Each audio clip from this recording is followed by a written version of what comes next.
bowling. Cool. I'm gonna be behind you though. All right. All right. Sammy Guevara interview. Everybody see it?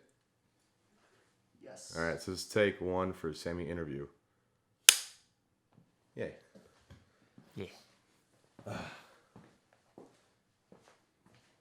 all your babies right now, Sammy. Because It's your stories. It's your fun stuff. All right. oh my God, Get the tissues ready. we're ready. Sammy, make me cry, dude. Okay. Give me with a super basic baby one of why are you a wrestler? Okay. Why am I a wrestler? I saw it on TV when I was like 11, and I saw Shawn Michaels do a moonsault, and I would practice on my mattress like almost every single day, but it would suck because I'd bounce into like the walls and all that. And when I saw it on TV though, I thought it was like the coolest thing because you get to go and compete in front of all these people, and maybe because I'm a Leo, I just like all the attention or something. That's why my mom tells me she's a Leo too. But when I saw that, because growing up too, I was never like into any sports, not football or anything like that. But then I saw wrestling and I was like, you can become anything. It doesn't matter about your size or anything. And that's what really interests me of wanting to pursue it. And then I would try to do it in my backyard and all that. And then I'm right now, I'm like, where should I cut off talking? I'm like, Just tell me stories. yeah, so I'm pretty. You don't cut off until you want to. Yeah, I'm like, because I'm just going, and I'm like, all right, now am I going too far with the story? No, you go as far as you want. Okay. You tell me the story, baby. I tell you, best friends at the end of this. Okay, got you. But yeah, in my backyard or whatever, I remember me and my friends, we'd go door to door trying to sell tickets to a little show we put on, and Like a backyard. yeah, basically, yeah. Or we attempt to do it on my trampoline, and like we tried to sell tickets, but like no one bought tickets. And then I remember I went to my first Booker T show in Houston. He's ROW now, but he was a PWA back then. And I went to that, and then he told me I was too young at the time because they didn't have like a kids program, and I was like 16. And he was like, you got to be 17 at least. And I remember when he said that, I was just heartbroken. I was like, I got to wait a whole year before I can train? Like, nah. Because when I was 11, I had this all planned. I was like 16, I'm going to get signed. 18, I'm going to be signed. Or I was like 16, I'll be signed to TNA. Then 18, I'll be in WWE. 21, I'll be WWE champion. For some reason, all these numbers, I was like, this is what's going to happen by then. And I mean, I'm a little bit older, but I'm on the path to trying to get there still. Yeah. How old are you now? 23. You're 23. 23? 23. Fuck, I'm 25. I'm gonna be 24 this year though. Shit. You're 23. Yeah, Goddamn. You're a baby. that's what I get told all the time. Man. So when were you born then? You were born in 94? 93. 93? Yeah. Jeez. So how'd you get into what'd you watch? Dragon Ball Z. Yeah. So like would you like do the thing where you go like to school and then like after school you immediately go to Toonami?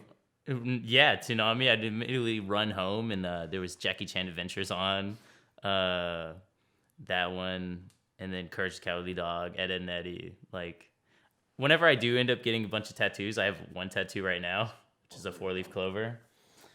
Yeah, it looks like shit. But whenever I do decide to get tattoos, I just want to get a whole sleeve of like different cartoons that I like growing up, like Ed, Edd n Eddy, Courage the Cowardly Dog, Meatwad from Aqua Team Adventures. I just want to get a bunch of cool stuff that I like, because that's what I try to do with wrestling. Is I try to like put things that I like into it and put a piece of me into everything that I do.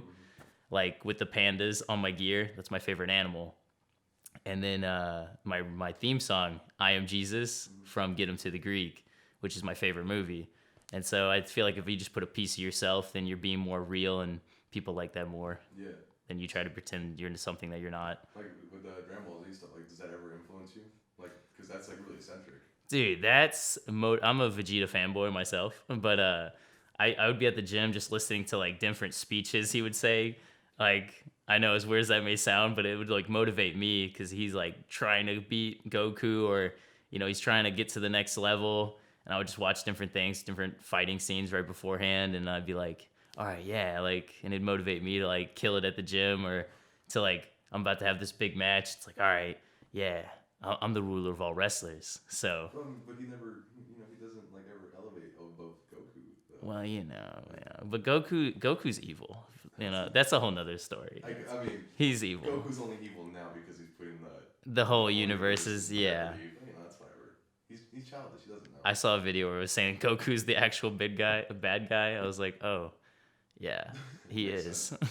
So I mean, you've been like watching anime, Dragon Ball Z, watching wrestling, and you said you had the plan like at 11 years old. Like, Yeah. How was it like when I was 11? I was like, yo, like where's my dick? So it's like, how are you gonna have like an actual plan at 11? Well, see, lucky for me, at 10, I was like, there's my dick. Okay. And then 11, because I didn't really know what I wanted to do. I wanted to be either like a fireman or a lawyer, which are very different things. And then I realized lawyer, you're going to have to be in school for like ever. And I was like, I'm not really interested in anything that they're teaching. I wasn't really interested in school. And then I was like, oh, wrestling, you don't even need to like really do school that much or at all to do it. So I was like, that's what like really interests me in that. And then the whole show, it's almost like you're famous. And so there was a bunch of things that just like interest me to like want to go to it. So you go to like university or anything? No. You just Did high school and then I was out. Damn. Yeah. Is that scary though? Zima Ion told me this story where he was talking to Matt Cross. At least I think it was Matt Cross. If not, then we'll just edit that out. No, I think it was him where Matt was telling him like, if I get hurt, which is funny because now he's hurt. He was like, if I get hurt tonight, like, I don't know what I'm going to do. Like, I don't have any kind of background. And so that scared Zima Ion to actually go and be in school and stuff. But to me, I'm more of like a one plan kind of guy, like plan A. If I have the plan B, I feel like that's like almost giving yourself an out to want to stop.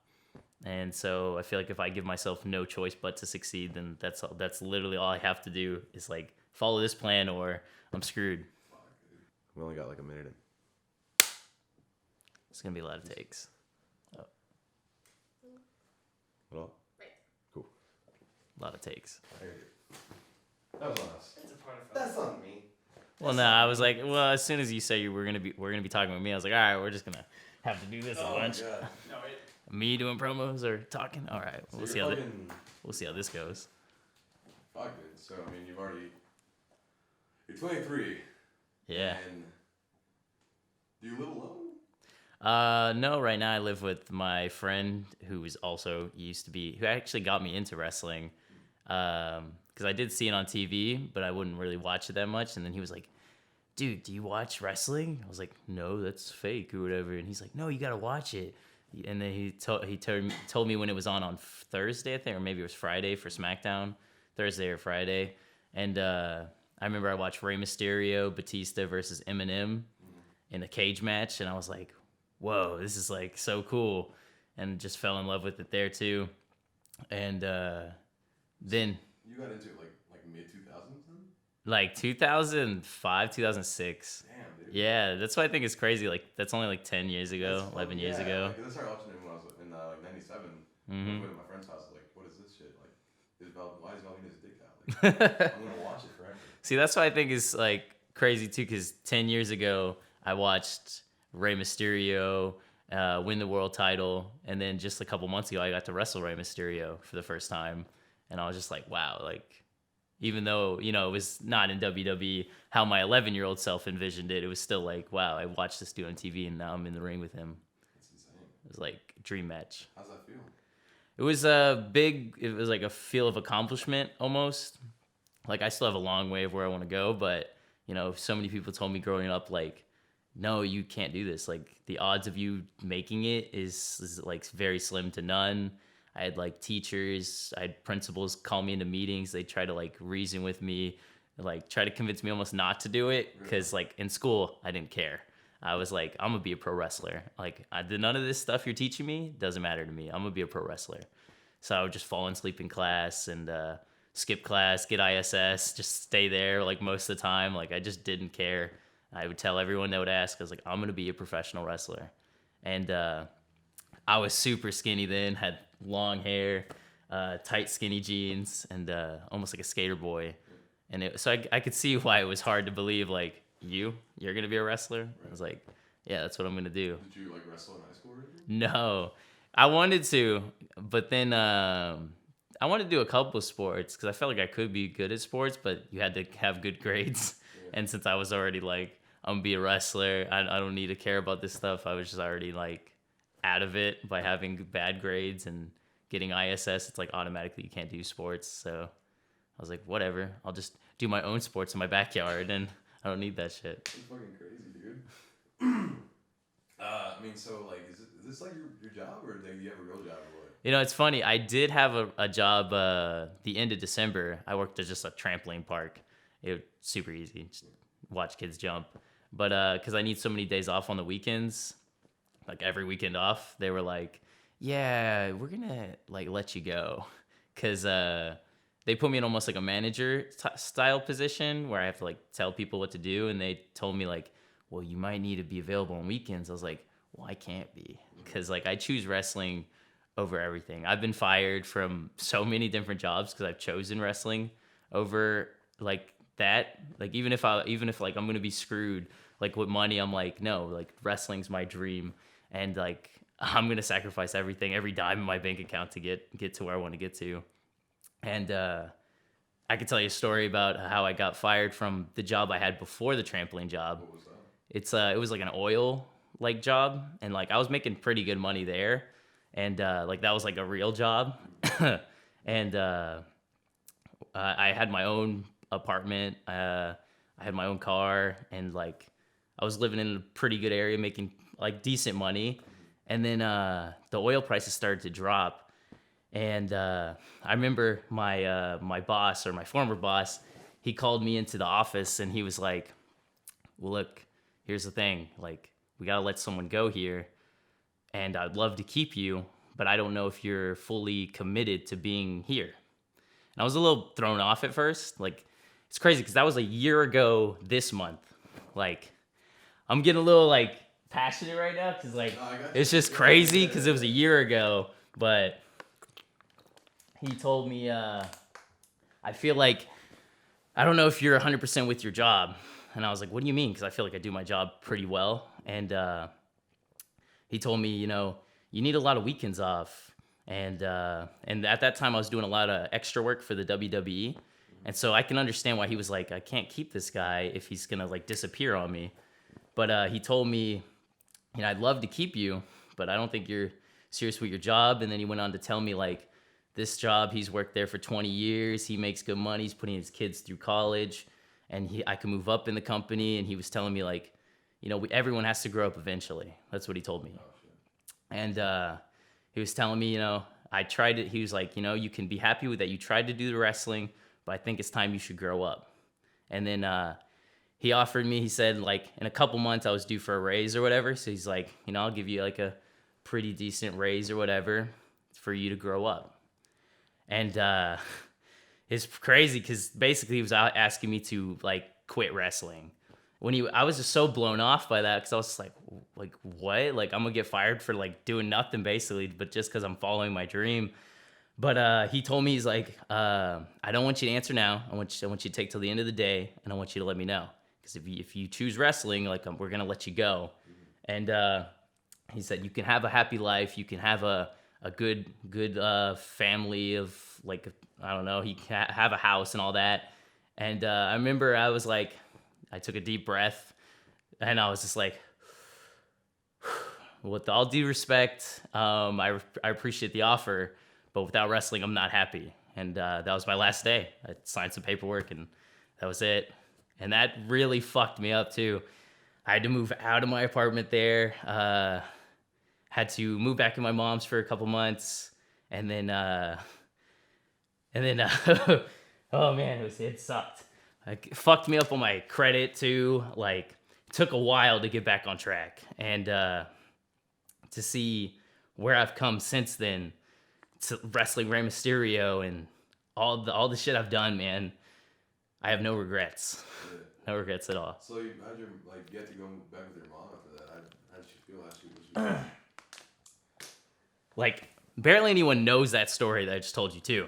So she understood. I just told her the oil prices dropped and shit, because I can't be like, oh, I chose wrestling over this, and then she's like, what? You chose like a actual paying job over that? Like, what are you gonna do with your life? It's kind of hard for people to understand when they can't see what you're seeing. So I wanted to wait until I start getting things that I wanted or start to succeed before I tell anyone that story. And just wrestled Ricochet in the main event yesterday. I grew up watching that dude when I was training. He's the guy that pushed me too. He did 630s, swantons, or like all sorts of crazy moves where I was just like, damn, like this is the next generation of wrestling. Like I'm watching these guys on TV and they're not doing anything like this. I need to step my game up. And to main event with him yesterday was just like, wow, all this hard work. It's awesome, man. So like in that, immediately after you get fired, you go back to your mom, all this shit's going. Like at any point in time, like when that's up, is everything cool with this? Okay. Is there any point in time you're just like, yo, like fuck this, like I don't want to do this anymore? Is that ever crossed your mind? Dude, to be honest with you, there's times where I'm like, what, did I make the right decision? Like, was this worth it? Like tell me like a day, like tell me the story of that. Oh man. Okay, because at that time too, I wasn't doing a whole lot of shows. I was wrestling a lot for TOP in Mineral West, Texas. Not the best show. Hi, Tim. No offense, but no, not the best show to be at. And I just remember I did a show there, and I think I landed on my head, or I was dropped on my head by the other guy. Weird. And I remember I think I got like not a concussion or something, but I was a little loopy, and I was just like. Afterwards, I was just thinking, and I was like, wow, like, what if I would have died? Or what if I, like, couldn't do this anymore and I, like, got fired and, like, this is all I'm wrestling in front of, like, what, 50 people, if that? Like, and I'm making no money. I was just like, what am I doing right now? It was, like, I think maybe the April show or whatever. 2 months afterwards, I was just like, wow, like, it's been 2 months. I'm losing all this shit. And I'm not seeing no payback, you know, but I was like, at the same time, like the bigger part of me, the 11-year-old kid in me is like, nah, Sam, like, fuck that. Your time's going to come. And that's what kept me going, is just the thought of like where I'm going to be. Like I can see it clear as day, like where I'm going to end up. And that's what keeps me moving. That's what keeps me going, like today, tomorrow, yesterday. Like even though Ricochet was a big match, like I see myself so much past that. I see myself past Ricochet, past Jack Evans in 2 weeks. I see myself like way further, way higher up on cards, way more main events, and like, so that's what keeps me going. It's just the thought of where I ultimately am gonna end up. Yeah, dude, that's damn, dude. To be literally told like, yeah, stop. That was a crazy decision, man. But like, I've had people try to get me to quit before, and like, so I was just like. Wow, like this sucks, because I finally got my own place. I've been living there for a little bit, and I was like I knew the consequences of saying like, nah, like I'm not gonna take this job. I was like, so that's why I took the deep breath. I was like, well, my life's about to change, so I can either change it and do that job, and maybe I would be happy. I don't know, but I feel like I wouldn't be, and so I was like, here's the big decision, and did it, and I have no regrets with it. I don't know. Just saying, like, yeah, like, I'm done with this deal because they're not allowing me to grow and do what I want to do. Like, that takes like fucking guts to go and do that. That's what I've been doing like my whole life, man. Since I was a kid, they would do parent-teacher meetings and bring my mom, and they'd be like, "You need to tell your son he can't be a wrestler." Like right in front of me, they'd be like, "You need to tell your son he can't be a wrestler." My mom's super supportive though. She's like, "He can do whatever the hell he wants," you know. Like, yeah, I wish he would focus in school, but if he wants to do that, then he can do that. And yeah, it's just crazy. So is it like when did you start wrestling then? I started training at the Booker T Academy. What's up, Booker? No, I started training over in the Booker T Academy in August of 2010. Then I had my first match December 11th of 2010. And over at the Booker T's show, whatever, PWA. And then I left there because I kind of saw everyone else, what they were doing. And I saw like everyone's content with being in this one place. Like, yeah, it's good. You know, you're getting good advice. You're learning from Booker, but I felt like there's independence. There's way more to go to. There's so many more places you can branch out to, and I felt like these people want to stay here, and I don't want to stay here. And Booker always tells you he gives you the tools, but it's up to you to go use them. And I felt like they weren't using them there. And so I was like, I'm gonna leave here and I'm gonna go use the tools. And that was a big risky move on my part as well because I didn't really know shit. So I would just do like little lucha shows here and there, and that was hard too because I barely was getting bookings. I didn't really understand how to go around trying to get myself out there. And then, but slowly but surely, it's been going, man. It's been a whole process, but I'm happy with it, you know. So how does that work? How do you get yourself out there? What do you do? For me, like at first, I didn't have lots of matches online, and so that's why the whole Sammy Guevara on YouTube started. So I was like, okay, I could start doing vlogs, or I could start doing like post my matches or whatever, post funny videos, just so people, there's something out there with me. Full card, sorry. Okay, no, we'll finish this up. But I felt like, what was I saying? You were how you start off like actually like getting. Oh, yeah. Going. Yeah, so the YouTube thing, I started that because I was like, that's more ways for people to see me, more eyes to find me. And so I started doing that, and I'm still doing that now because I think I understand more of what social media is. It's more of a tool. And so I think that's what really benefited me is I understood that, the tool of doing that. Like a lot of other people, like my friend Lowrider, doesn't get on any of that stuff. Like he doesn't like using social media. I'm like, dude, you need to. It's 2017. Everyone's on this stuff. So I definitely think that helped me, like branching myself out, making a brand of Sammy Guevara. Right. Still working on it, but I felt like that helped. All right, let's go camera. All right. Cool.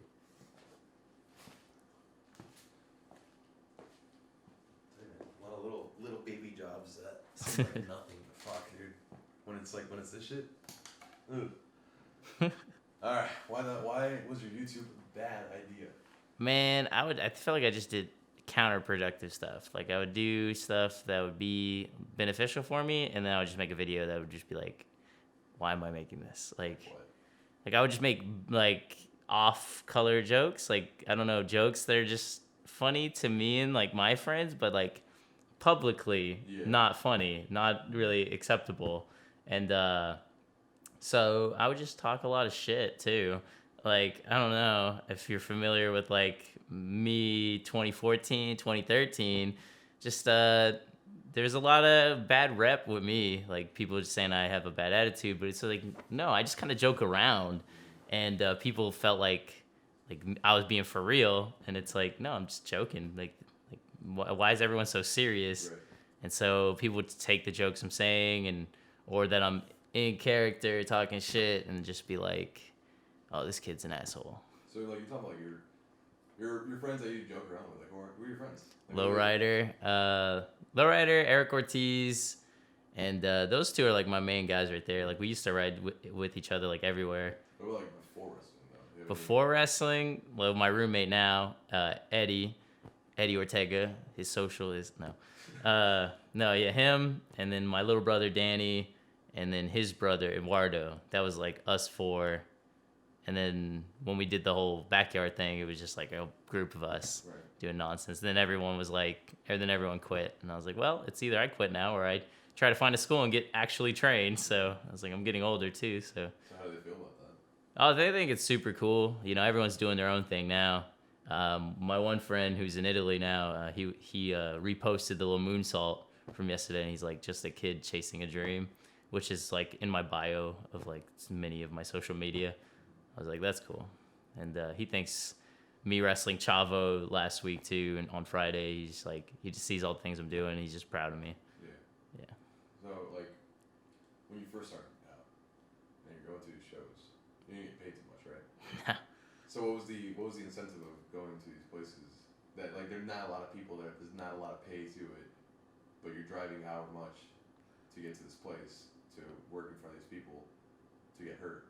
Yeah, like So, to throw my body at the explain, ground. Explain that. I feel like a little bit of crazy, but like majority of it was just the thought of something that's not real, but to me it felt real, and like it's the thought of where I'm gonna go.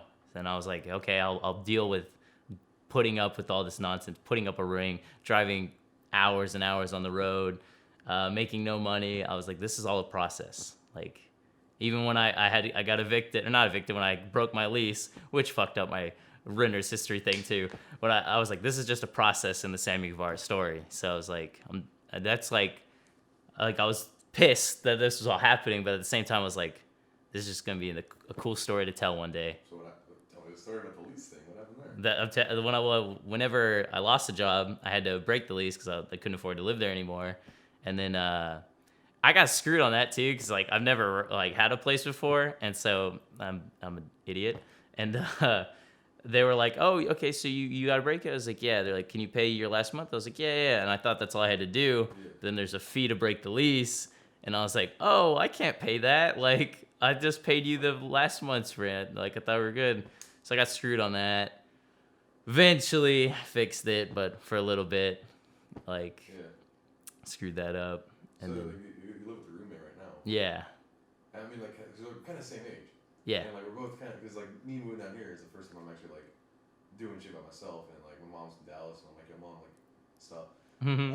Like, do you actually talk to your mom about this stuff that's going on? I don't talk to her too much because she has her own like personal stuff going on with her, and that's actually why I had to leave there originally and got my own places because it's just not like a healthy environment to be in. And then I had to move back, which I was like, fuck, Yeah. this sucks. And so then was there for like 2 months, and then it got bad again, and then I was like, really got bad within the first month, but then the second month was just really horrible. So I was like I love my mom, but we cannot be in the same place. Like, so I was like, okay, well, I need to move out of here. Then my roommate my now roommate, who's actually my neighbor, he's looking for a place. I was like, dude, let's get out of here. So we got a place, and now me and my mom were on healthy terms. Yeah. That's how it is. And she always makes jokes. She's like, you can come back, your room's the same. You can come back and live here. I'm like, no. Like, things might be good for like a couple weeks or whatever, but I know things will go back. Are you Mexican or anything? Half Cuban. You're half My Cuban? mom's white. My dad's Cuban. Yeah, half Cuban. Yeah. My mom's Mexican, my dad's Cuban. Okay. You ever been to Cuba? Never. Have you? Yeah. I filmed stuff there. It's fucking depressing. People out in the streets are like, like there's a black market here. Mhm. I'm gonna sell you this gun or some shit. Over there, it's like, do you want toothpaste? Oh, This- man. This is the black market. Do you want toothpaste? Yeah, it's fucking horrible. People tell me to go visit. Now I don't want to go visit. Oh, it's beautiful. It's geographically beautiful, but the situation, socialness of it just sucks. See, but I feel like I have no like desire to go. People are like, when are you gonna go to Cuba or this? I'm like, because I was raised by my mom, so I was like, well, I feel like I'm more white than anything. Yeah. Like I don't even speak Spanish, and I go to Mexico all the time. But which I'm going there in 2 weeks to face Jack Evans. But yeah, I was just like, I have real no desire to go to Cuba because I feel like I'm more white than anything. Do you And know like Cuban pride or anything like that? no, I feel like I'm just Sammy Pride, Sammy Yeah. pride? Man, so like, you're going to these fucking places. They're paying you like maybe like $25, $50. Hmm.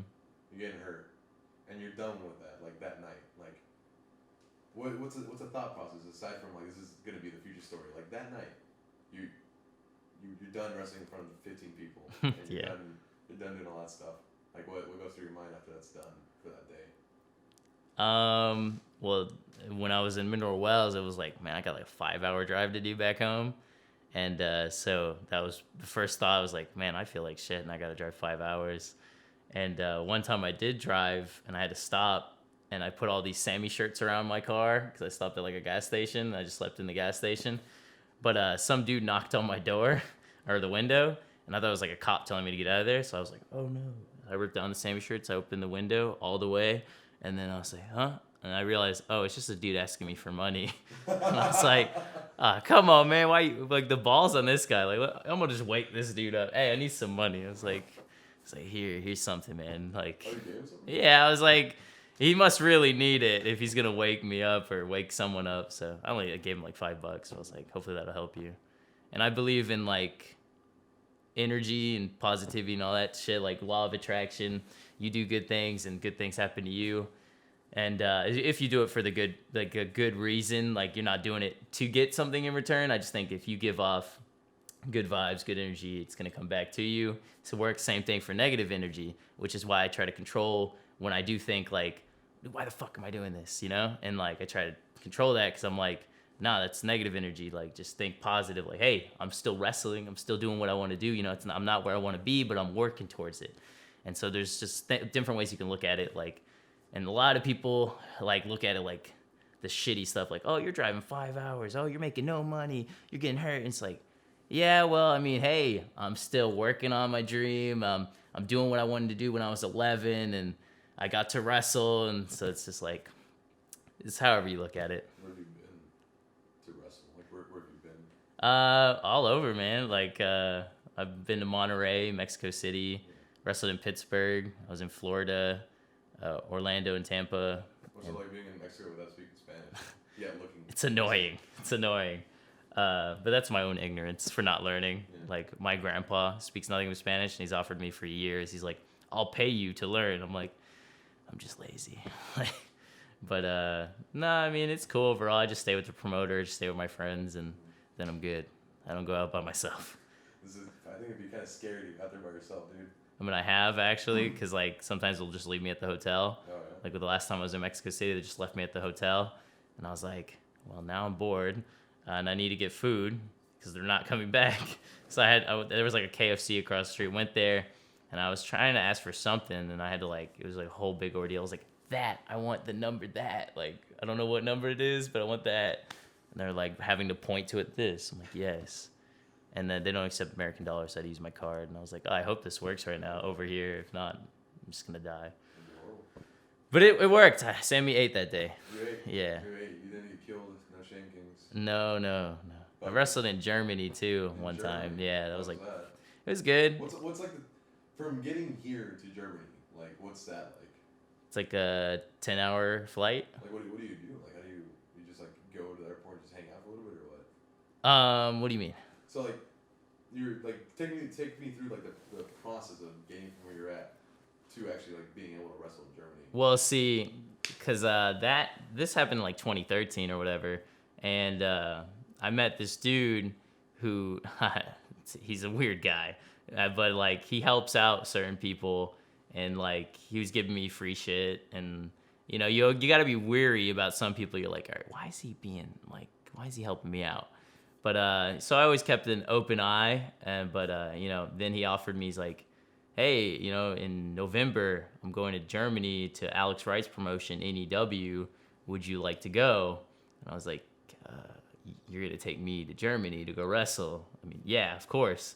But dude, I was terrified because I was like, okay, am I gonna get like raped or something? Like I was like so scared, and the Wi-Fi only worked in the hallway for some reason.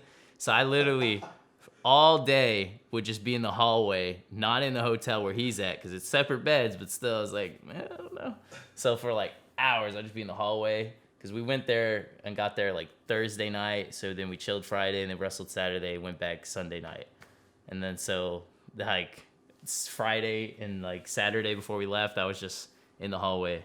Like, and he got a little pissed. He was like, so you were in Germany and you're just going to talk to your girlfriend the whole time? Like, well, we're not doing anything. Like, we're not sightseeing. Yeah, still with her. Yeah. 4 years. How's that, man? Yeah.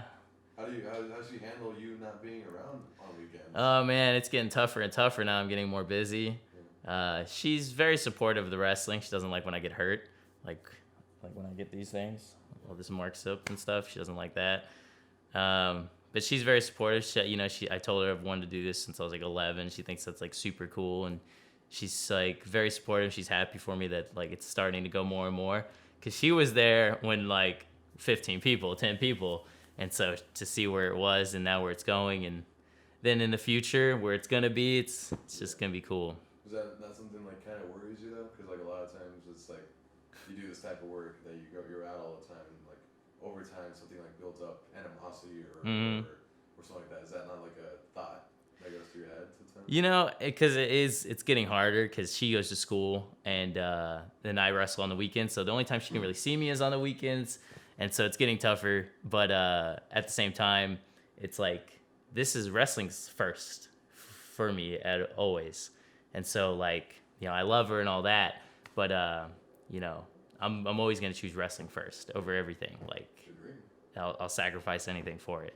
And I don't know, like overall, like I think we'll be good. But you know, if I end up having to move to Florida, we've already had those talks because you know had a little tryout early this month, and yeah, and we talked about that, and she was like, "Well, I'm not gonna move to Florida." I'm like, "All right, well, if I do end up getting signed, then we'll probably would break up and stuff." But if it's meant to be, then further down the line, it'll happen when it's better timing. All right. So I mean, like, talk about like you actually in the performance center, and you've had like little side jobs, WWE stuff. Mm-hmm. So what's your end game for wrestling? Like, what do you want to end up? As high as I can get. What does that mean? I don't know exactly what it means, man. Like, Is that WWE? Is that New Japan or something? Or what is that? I mean, I feel like WWE eventually, but could be New Japan. I just feel like whatever's best for Sammy. It's changed over the years. Like I've noticed myself, like from where I was first thinking of certain things, like to now. Like I'm seeing this more as a business than anything nowadays. Like people want you to come wrestle for no money, and I'm like, I did that, Yeah. and like I'm done doing that. Like I feel like I'm talented, and I'm not trying to be cocky or anything like that. I'm confident in myself, and I feel like I'm worth a certain amount, and I'm done like treating this as like, yeah, it is my dream, but it's like, all right, just because it's my dream doesn't mean like you can like use that against me, and like so nowadays I'm seeing that more as a business nowadays. Yeah. So it's like, because your profession, you're a wrestler. That's what you do, and then you go to these like to WWE to do the side jobs, or whatever they may be. Mm-hmm. So like, what does that feel like when you're there? You're in like America's like most professional place for this Right. sport. You're trying to elevate yourself to that level. Like, how does that feel whenever you're actually like in that environment? Oh man, the first one super cool because like that was the first time I was ever an extra. I was back there wearing suits and all that nonsense, eating their catering. I got to be a Rosebud the first time I did anything. Rosebud. Is that on TV somewhere? Nah, this was actually yeah, there is one where it's like on a main event or something or on a Superstars. I was wearing like purple hair. Shane Taylor was on that too. Yeah, and Wheezy Woo Yeah. and Athena. I was like, that's a funny group. Everyone's kind of doing their own things right now. But what did you say? Like when you're surrounded. Oh, yes, like, no. You're pretty much like in there. You're in people that are successful in what you're trying to do. Like, how does that?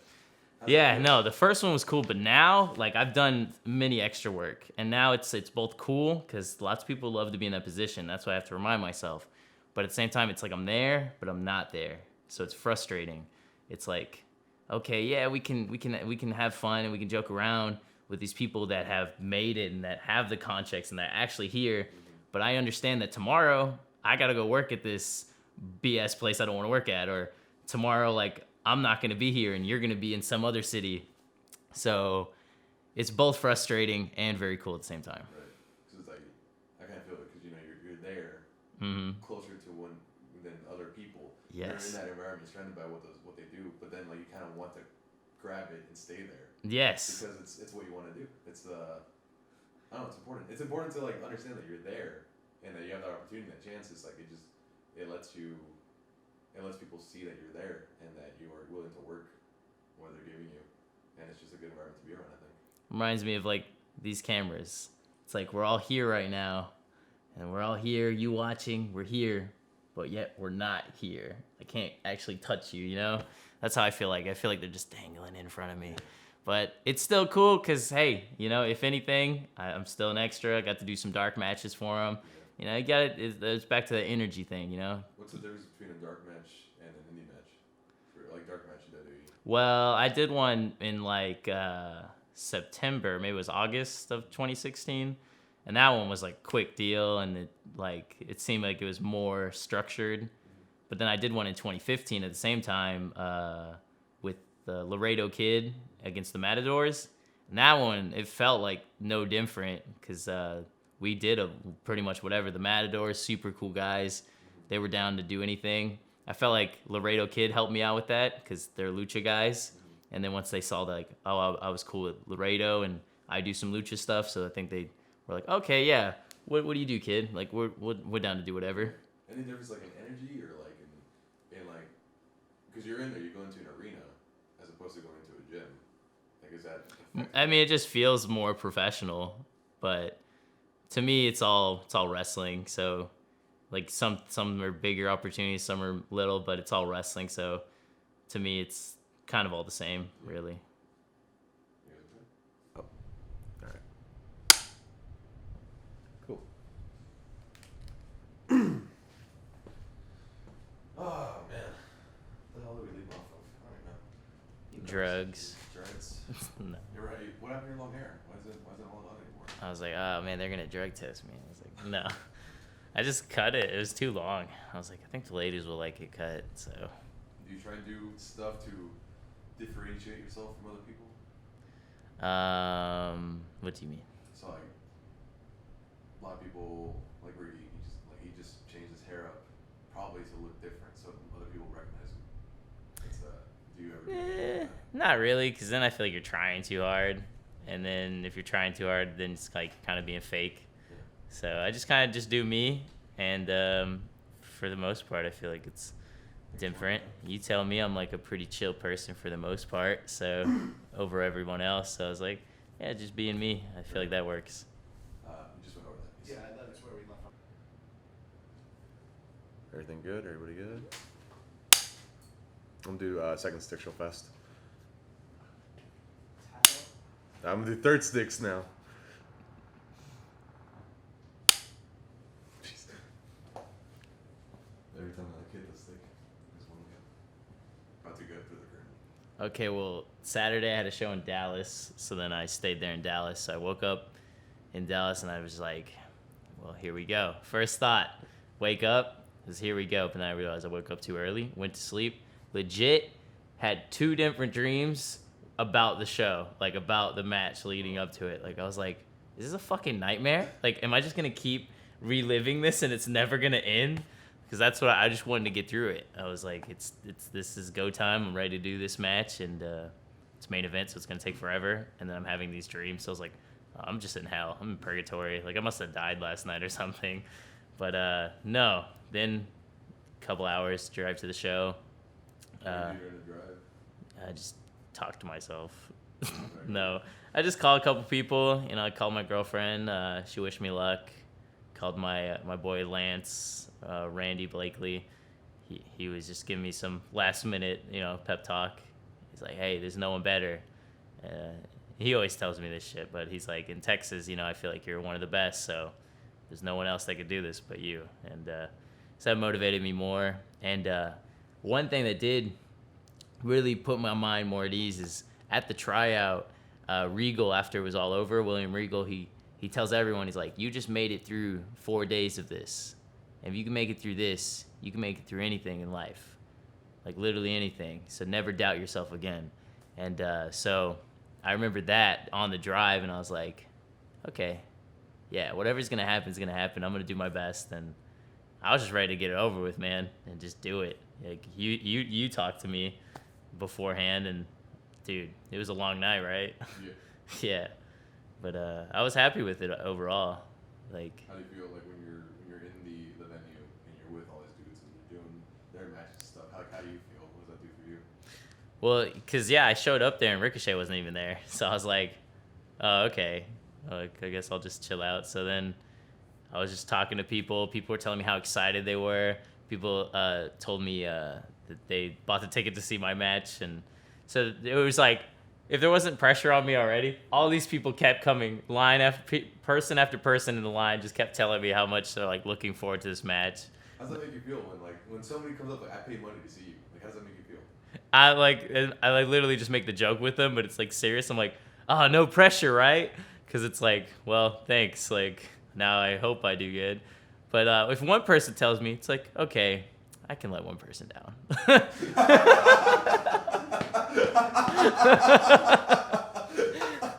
but like when it's person after person, I'm like, all right, there's a lot of people here. Like, this would really suck to just have a shit match on the first pay-per-view or whatever. Like, and that was another thing. I was like, first pay-per-view, there's a lot more eyes seen. I don't know if you know the number of how many people are watching it. Al told me some number, but I feel like I maybe heard wrong. He said a couple hundred, or maybe he said there was like almost 1,000 people watching on the pay-per-view. Could be wrong, but so I was like, okay, cool, no pressure. Like, he tells me that right before I go out too, so. And then there was like my own pressure I put on myself, where I was like, I call myself the best ever. If I can't have a good match with this dude who has good matches everywhere, then how and why am I calling myself the best ever? So there was just so much that I put on myself that other people were putting on, but in the end, as soon as that music hit and I walked out and I was with my people, that's what I'm calling them, my people, even though they were like going crazy for Ricochet too. I was like, it's go time. It was just like such a long day for like 20 minutes of the match, and I was just looking forward to it like the whole day, and then finally to step out there and finally be doing it, it was just awesome. So like when the people are out there and like you walk through the curtain and everybody's chanting your name and stuff, like how does that feel? Like when people are like cheering for you, like you have like, I don't know, 500 people in that arena. Yeah, it was a cool experience, man, because they're not even supposed to be cheering me. I guess I'm doing a shitty job of being a heel, I guess. But see, I don't even describe myself as a heel, and that's what pisses a lot of guys off in the back, because they're like, what are you? And I'm like, I'm just me. I'm just Sammy. You either like me or you don't. I feel like in 2017, it doesn't need to really be heel or face. It's just like you're you, and the crowd will either like you or they don't. It's like a whole new area of wrestling, and I feel like it's been like that for a little bit. And going out there, man, they were going crazy for me, and hats off to the crowd. It's a long night, and they were still hot at the end. And then all of a sudden I see Ricochet going. I was like, I'm going to take a seat for this. And I'm just sitting in the corner, and I'm just watching him, and I'm hearing the crowd chant his name, and I'm just like, here we go. You know, from 2010, watching this guy do 630s to like a couple years later, 7 years later, now I'm in the ring with him in a main event. It was just an awesome feeling. And I was like, all right, now let's get back in the moment. Got up, and I was like, let's do this. So like, what goes through your mind when you're out in the crowd for that moonsault thing? Like you repeatedly do crazy fucking shit. Yes. You repeatedly like you put your body in such risk. Like what goes through that? Like what's that about? There was a little fear doing that, where cause I saw like that long pole going that way. I was like, I hope my heels don't hit it on the way up, and that would just fuck me up and I'd die. So literally I was up there, I was thinking, this is a little bit higher than I thought it was gonna be. And then I was like, well, I'm up here now, I can't climb down. Even though it would have been awesome, right, if I just would have climbed down. Just everyone like, what is this? But then I blew a kiss to the crowd, which is basically, I was just like, I love you guys, and I hope I don't die. And So, I mean, what if something went wrong? then something goes wrong, you know? We can't, Puppy was like, you're good. "There's a puppy walking. Come in. Yeah, my you're friend, good. to your own apartment." I didn't ruin anything. No, you're good, you're good. You're good, don't worry about it. Yeah, just go. Yeah, you're good. You're in the movie now. Thank you.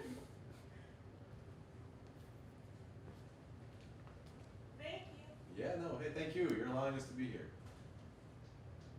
Somehow the AC is still going. I hit the off button. Um, I turned it on. I'm a heel for life. Yes. No, I mean, like, so, I mean, yeah, you're up there. Like, what?